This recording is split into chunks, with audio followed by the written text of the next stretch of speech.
Agosto 16 de 1993. Ángel de mi guarda, amado ángel de luz, cómo se pierde el sentido de esta diáspora por los senderos sin señales y sin luz. Desconfío a veces de tu compañía alada y luminosa, y devengo a una tristeza atávica y orgánica que me impide toda obra de escritura y de pensamiento lógico y anarquístico. Y es como si la soledad me hiriera, y en mi solitariedad ofendida no hallara el valor que dispones para mi existencia. Me siento un ser embrionario que como larva yaciente busca un sentido para ser mariposa, pero no tiene la fuerza para hacerlo, ni la iluminación de su reto.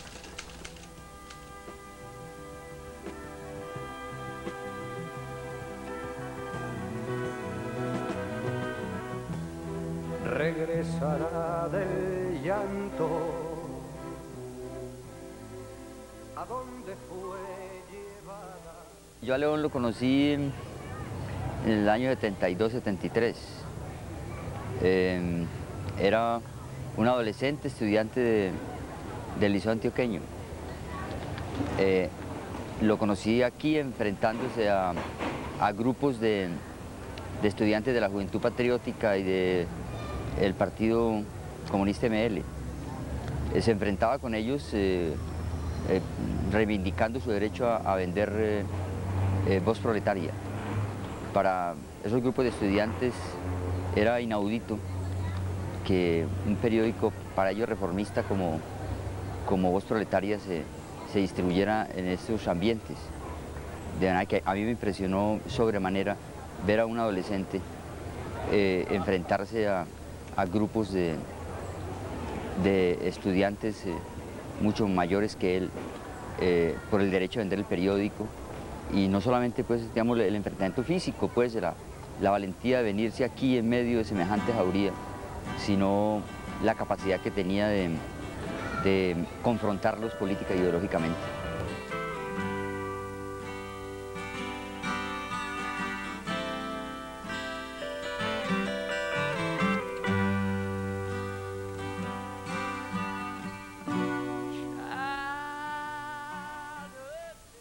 León dijo cosas que mucha gente no ha dicho, y en ese sentido tiene validez. Esa actitud de confrontar esta sociedad patriarcal, autoritaria, simulante, del simulacro, donde todo el mundo es gay, pero en oscuridades, pero en la vida pública no es gay, donde todos fuman marihuana en las oscuridades, pero en la vida pública todos se persinan. O sea, esa actitud de ser consecuente es bueno de León.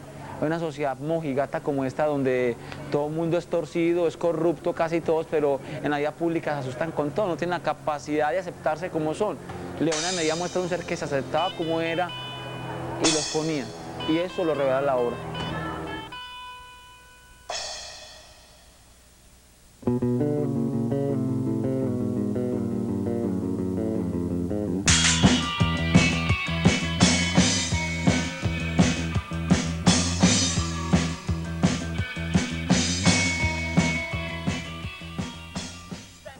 Explicarnos con detalle en qué consistían los signos. Fue una acción muy novedosa y provocadora. Él un día madrugó, colgó sillas de los pasillos hasta una zona verde. En esas sillas colocó tarjetas con frases alusivas a la política y al sexo. Desde bien temprano la gente empezó a preguntarle, a debatir con él, y estuvo, como he dicho, horas y horas debatiendo con la gente en todos los tonos y de todos los temas posibles. Es decir, fue una especie pues, de ejercicio académico muy bello y bastante apasionante, pues, y bastante llamativo pues, por la capacidad intelectual que mostraba, por la valentía con que asumía las críticas, por la forma en que le respondía a todos los contradictores desde la política, desde la sexualidad o desde la religión. Yo me imaginaba las marchas estudiantiles vanguardiadas por los niños y las niñas Y yo ya empiezo a pensar de que la vanguardia de la revolución no son los trabajadores, sino que son los niños y las niñas. De que si queremos trabajar un cambio histórico, tenemos que empezar a trabajar desde ya con la infancia.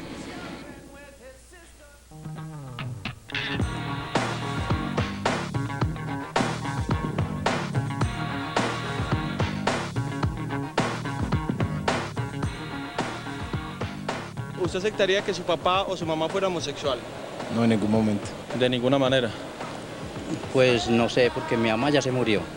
Mi papá está andando, no sé. No, nunca. No. No, realmente. ¿Verdad que no? Pues no. No. No, ni riesgos.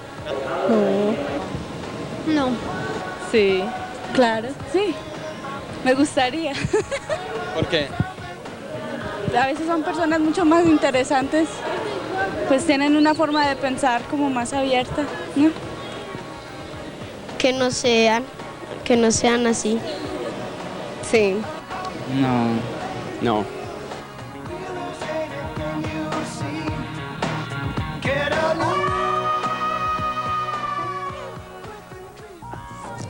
Para mí, ser homosexual y vivir en Medellín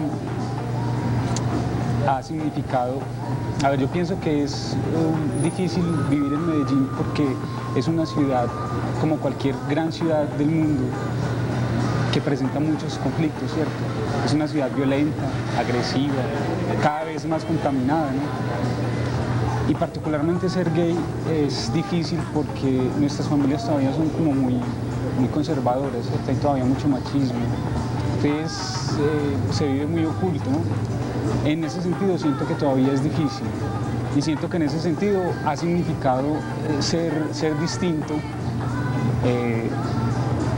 vivir en la diferencia, ¿cierto? Que ha sido como una cosa difícil para todos los antioqueños y todos los colombianos.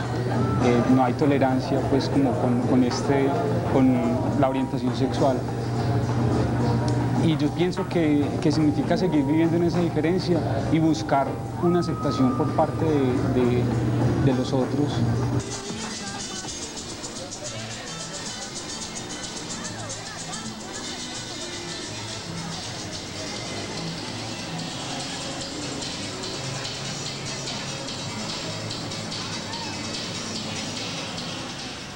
Él era un tipo bastante promiscuo, pero insatisfecho en su promiscuidad. Lee sus poemas, sus escritos, refleja eso, esa insatisfacción con una cantidad de amantes también vacíos, que de pronto le producirían satisfacciones corporales en la carne, en la piel, pero que a nivel de una correspondencia intelectual, espiritual, estética, se quedaban muy cortos y no le llenaban eso.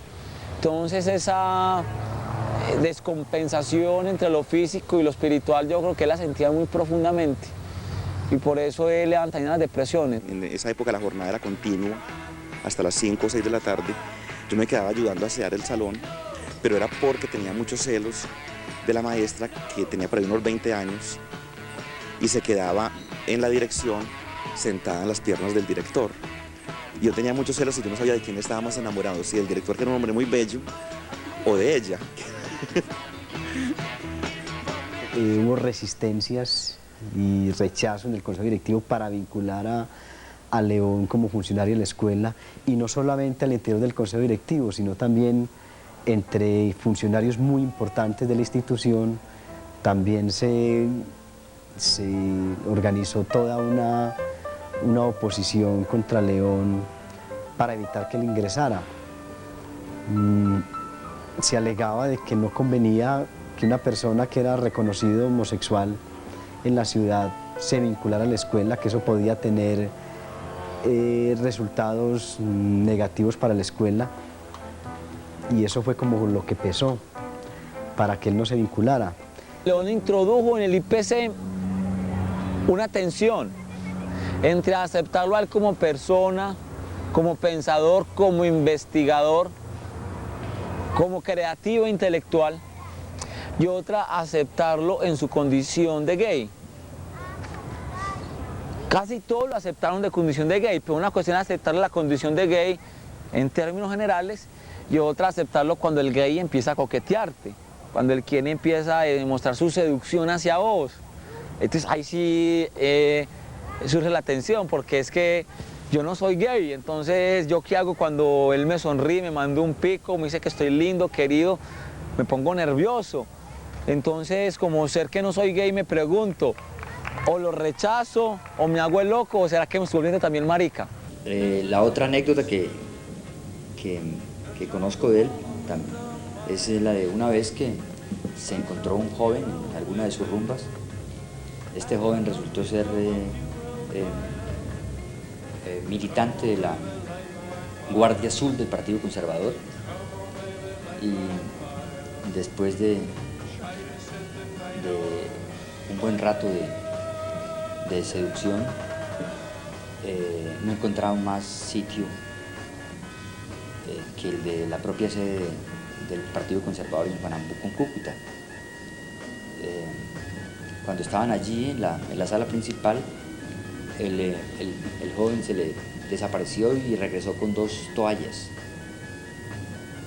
León mostró su sorpresa y cuando menos pensó, el joven le cubrió con una toalla al Sagrado Corazón de Jesús y con otra la imagen de Mariano Ospina Pérez.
Cuando León se embriagaba, se le alborotaba su lascivia, de tal forma que salía a caminar a lanzar el anzuelo. Unas veces le picaban, otras veces no le picaban. Una vez él y yo hablábamos en serenata, precisamente. Una noche llegamos a la conclusión que los dos estábamos a destiempo en un lugar, o sea, no éramos de esta época, y que vivir en esta época nos significaba mucho dolor, y que frente a eso había que tomar decisiones, y que una de las decisiones era el suicidio. Y hicimos un acuerdo esa noche. Él me leyó esa noche la carta al ángel de la guarda y llegamos a un acuerdo. No nos suicidaríamos, pero nos pondríamos en las manos de quien fuera capaz de apagar estas 2 velas. A ver, a mí la muerte de León me alegró porque yo sentía que León estaba cansado. Y yo en general considero que la muerte libera a los seres humanos de muchas cosas, y también creo que la manera de León tomar, de drogarse, los espacios que visitaba era una búsqueda fanática, y creo que lo logró. Entonces yo lo miraba de esa manera, y cuando supe que León había muerto, lo único que pensé para mí es, bueno, finalmente León logró lo que quería. A mí pues particularmente me tocó ahí en el 3er piso, cerca de su oficina, presenciar varias cosas pues sin explicación. Uno, por ejemplo, como oír el sonido de la máquina de escribir de León.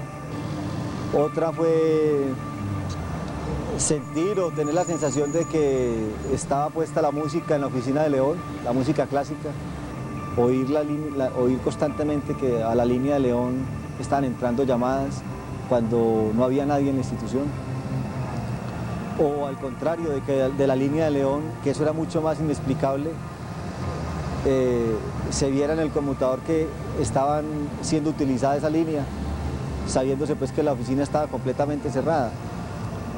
Fueron como 2 o 3 meses en que ocurrieron muchos hechos inexplicables y que en todos fue quedando la sensación de que León estaba o permanecía allí.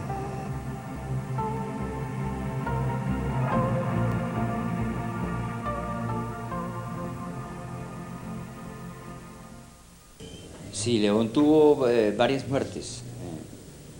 León sufría de catalepsia y contaba que una vez en Bogotá despertó desnudo en el anfiteatro y a su alrededor no vio sino cadáveres. Se levantó, vio una especie de ropero, ahí estaba su ropa, se la puso y entre el ruido que él hacía caminando y vistiéndose, apareció el celador y apenas lo vio, obviamente salió corriendo.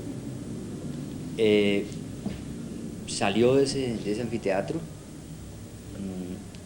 tomó la primera buseta que encontró, un colectivo de los que hay en la madrugada en Bogotá, sin 5 centavos en el bolsillo, y de pronto vio a su lado una figura enigmática, cubierta en un gabán, que le dijo: no te preocupes, yo pago tu pasaje. Cuadros más adelante ese personaje se bajó, lo que él concluyó que tenía un espíritu que lo cuidaba, y en adelante empezó a pensar que la muerte era parte de él, que la muerte estaba cercana. Pues sí, él varias veces habló de eso entre nosotros en las charlas que se hacían alrededor del almuerzo, de que en algunas ocasiones pues contó, por ejemplo, una experiencia de que él se despertó en el anfiteatro al lado de una serie de mesas donde habían muertos, y él se despertó ahí. Él hablaba de la posibilidad pues de que, o sea, como que había estado en un estado de coma, o como que había salido un cuerpo astral o algo así. Incluso como mucho la experiencia de cómo se había sentido él, que había viajado así como por un túnel o una espiral, como que lo absorbía, y que él se había sentido así, y de pronto lograr ver como lo que había a su alrededor. Él varias veces contó como experiencias de esas. Pues sí, yo creo que él de alguna manera las disfrutaba. La última vez que yo vi a León fue el viernes antes de que lo asesinaran, y me parece especialmente casual que estuviéramos hablando acerca de la muerte. Primero porque en esos días habían asesinado a Luis Javier García, vicerrector de la Universidad de Antioquia y una persona muy allegada a la escuela. Y segundo porque saliendo de la oficina, subiendo por Boyacá, en el cruce de Carabobo, vi un hombre que estaba en esa esquina apuntándome con un revólver. Volví a mirar, me di cuenta que no había ningún hombre ahí, sino que era una sugestión. Le pareció muy particular a León, que era como esas cosas, el que hubiera como una relación entre esa cercanía de la muerte y los signos zodiacales de Luis Javier y yo. Ambos éramos Escorpión, o somos Escorpión. Y León paró ahí, digamos, no hizo como ninguna relación con esas veleidades de la muerte en esas semanas. Lega en su muerte esa verdad dura de la ciudad, que es que en cualquier momento nos podemos morir. Entonces, en cualquier momento también hay que estar amando al otro como es decir, hay que ser entero con el otro mientras existe, uno nunca sabe cuándo se muere. Entonces, ese es también un legado del saber de que si uno es con el otro, tiene que ser ya, no pues para otro momento. Yo pienso que voy a ser eternamente juvenil, no joven, pero sí juvenil, en el sentido de que lo juvenil tiene la oferta del riesgo, el reto, la capacidad de adaptación y de acomodamiento a lo nuevo, a las perspectivas nuevas o a situaciones complicadas, conflictivas, difíciles. León era un hombre que se quería demasiado, y se quería no solamente físicamente, se quería también su condición personal, en su condición intelectual. Él en poesía, él en cuento, él en literatura, él intelectualmente era, según él, lo mejor y lo máximo. Él le dolía profundamente cuando un poema suyo no era seleccionado o cuando algún trabajo suyo era criticado, porque él siempre se consideraba que lo que él decía, lo que él escribía, lo que él pensaba, tenía el valor supremo. Yo creo que León fue un disidente de la cultura paisa, del pensamiento predominante en la ciudad, del pensamiento predominante en la universidad, y creo que esa es su principal obra, ¿cierto? Digamos, habló de los derechos de los homosexuales en un tiempo en que ese era un término pecaminoso para comunistas y para obispos. Se metió en el tema de derechos humanos mucho antes de que ese tema fuera un tema crítico en el país y de que fuera un tema de moda entre los intelectuales. La relación de León Zuleta con las mujeres era, para mí, yo hablo en cuanto fue mi relación con él y la que vi con algunas amigas muy cercanas, era una relación de complicidad absoluta. Es decir, yo creo que León era de los pocos hombres que logran ser amigos de las mujeres, porque las relaciones de amistad entre los hombres y las mujeres son muy complejas y tienen muchos enredos, pero con León era una relación de verdad de maravillosa complicidad. En León uno tenía el amigo, el cómplice, el camarada, el que, no sé, es indescriptible decir lo que para mí era la relación de León con las mujeres. Era un hombre muy solidario con las mujeres. Y la solidaridad pues era de todas maneras muy definida en todas las luchas de las mujeres, en todo lo que comprometía este trabajo, sí, dijéramos, las mujeres en su lucha por salir del patio trasero pues, de la sociedad, llamémoslo así. En ese sentido, la muerte de León generó una pérdida muy grande para las amigas, las personas que éramos amigas de León. León era ritualista, como todo simbólico, como todo en el fondo barroquista es algo integrado a un sistema de ritos, de prácticas rituales, donde él se desdoblaba como ser. El rito tiene una característica muy importante y León se desdoblaba. León ante un cuadro era una cosa, ante una música era otra cosa, y cada espacio tenía un rito de entrada, donde él hacía un ofrecimiento, por así llamarlo, de su ser. Sus velitas, sus pequeñas velas que ponían en el escritorio, de alguna manera le hacían para purificar el espacio, para atraer energías, para que lo liberaran un poco de malas influencias. Yo me siento marginal, me siento extraepocal, extemporáneo. A veces eso quiere decir de que externamente doy la imagen como de la desfachatez o de la irreverencia adrede, que no lo soy, no me interesa incluso ser irreverente.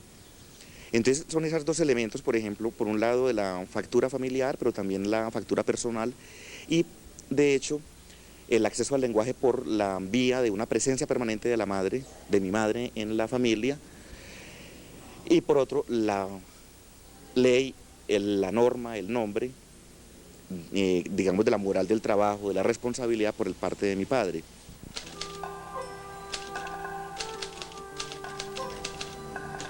La felicidad se me escapa, no parezco preparado para su epifanía más orgánica, y en vez de ello siento un dolor extraño. una ausencia que no es risa sino llanto y desvarío. A veces prefiero la danza ebria y el amor alucinado que esta felicidad espiritual, más parecida a la iluminación reveladora y al silencio. ¿Cuáles son las señales de fuego? ¿Qué deidad andrógina aproximándome me despierte a tu vocación más sabia? Ángel mío, no he vivido aún la luz. Ángel de luz, ¿por qué no me despiertas a tu aura reveladora? Esperándote, con mi piel abierta al contacto relajado de la verdad, de vida.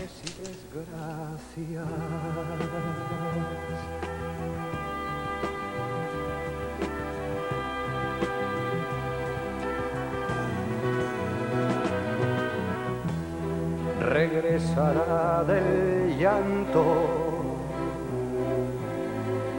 a donde fue llevada con su desierta mesa, con su ruinosa casa. Sí, a mí lo que más me preocupa y lo que más me angustia es que esté viviendo una época tan opaca, tan cuadriculada, tan pobre, a pesar de todas las cosas que se mueven en el orden técnico, en el orden de la racionalidad instrumental y en el orden de la racionalidad técnica. Pero no es para ponerse a llorar. Yo creo que más bien lo que queda en este momento es, si no se puede transformar nada a nivel cosmológico, a nivel de cosmovisiones, es producir su propia verdad, pero vivir con una risa, con la alegría permanente. O sea, lo que queda es la risa filosófica, como lo proponen los maestros actuales. Yo pienso que ya la luz no de la época, sino del día, se ha agotado. Bueno, entonces seguiremos en otra reencarnación, si se quiere.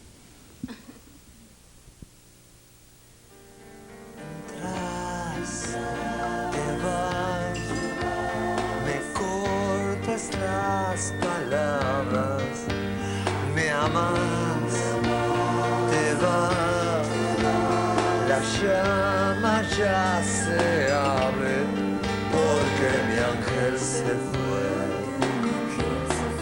cuando estaba acá, porque mi ángel se fue